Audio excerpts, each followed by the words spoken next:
ಗೃಹಲಕ್ಷ್ಮಿದು 3 ತಿಂಗಳಿಂದ ಬಂದಿಲ್ಲ ಅನ್ನೋದು 5 ತಿಂಗಳು ನೋಡಪ್ಪ, ಯಾವುದನ್ನು ಕೂಡ ನಿಲ್ಲಿಸೋ ಪ್ರಶ್ನೆನೇ ಇಲ್ಲ. ನಂಬರ್ 1 ಪಾವತಿ ಮಾಡಿದೀವಿ ಅಂದ್ರೆ ಮಾಡ್ತೀವಿ. ಮಾರ್ಚ್ 2025 3ನೇ ತಾರೀಕಿನಿಂದ ಅಸೆಂಬ್ಲಿ ಪ್ರಾರಂಭ ಆಗ್ತದೆ. ಹೊಸ ವರ್ಷದಲ್ಲಿ ಮೊದಲನೇ ಅಧಿವೇಶನ ಆದದ್ರಿಂದ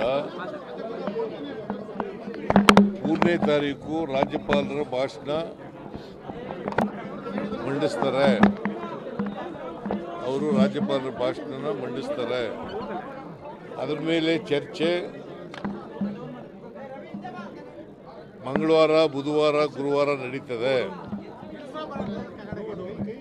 ಶುಕ್ರವಾರ ಅಂದರೆ 7ನೇ ತಾರೀಕು ಶುಕ್ರವಾರ